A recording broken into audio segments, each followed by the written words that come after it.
La certification AB est valable 1 an. Chaque année, le producteur doit se soumettre à un nouveau contrôle pour la renouveler. Ces contrôles sont opérés par des organismes de certification. EcoCert contrôle plus de 65% des producteurs bio. C'est le plus important en France. Bonjour. Bonjour. Bonjour. Quel type de produits vous utilisez pour les traitements? On a fait une fois un passage à la bouillie bordelaise sur les pommes de terre et les oignons. D'accord.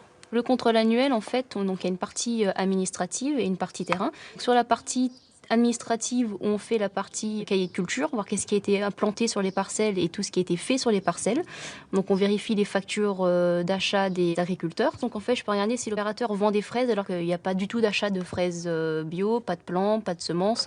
Et donc pour comment ça se fait qu'ils puissent vendre des fraises bio. On peut vraiment voir beaucoup de choses avec la partie administrative. Ces contrôles, oui, c'est fastidieux. Derrière, il y a quand même des papiers à préparer, mais c'est important aussi pour nous d'avoir ce label-là. Donc du coup, voilà, on le fait sans trop rechigner. Après l'aspect administratif du contrôle annuel, suit la visite sur le terrain. Il y a des traitements qui ont été réalisés là sur les tomates ou pas? Rien du tout. Je vérifie s'il y a beaucoup d'auxiliaires, donc tout ce qui est coccinelle, voir si effectivement il y en a beaucoup, donc c'est que l'opérateur n'a pas traité, parce qu'il y a des produits de traitement qui, dès qu'on met, il n'y a plus du tout coccinelle, il n'y a plus du tout ce qu'on appelle d'auxiliaires dans les parcelles. Ou alors j'arrive et puis je vois que quelque chose qui me paraît un peu suspect. Ce qui me peut paraître suspect, c'est qu'il n'y a pas du tout un brin d'herbe, tout simplement, dans une parcelle. Il y a beaucoup de tomates, on sait que c'est pas une année où il y a beaucoup de fruits. On peut dire, tiens, est-ce que l'opérateur n'aurait pas mis des produits en plus derrière pour inciter la plante à produire?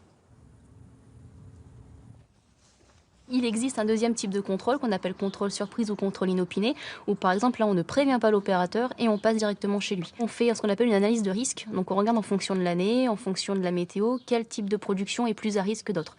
Donc une année très pluvieuse, on sait que par exemple dans les grandes cultures, les gens n'ont pas au désherbant, donc on peut plus aller, on va cibler un peu plus ce type de culture parce que voilà, au niveau des herbages c'est assez compliqué, donc on va aller plus voir ce type de producteurs. Un contrôle peut se conclure par le retrait du label.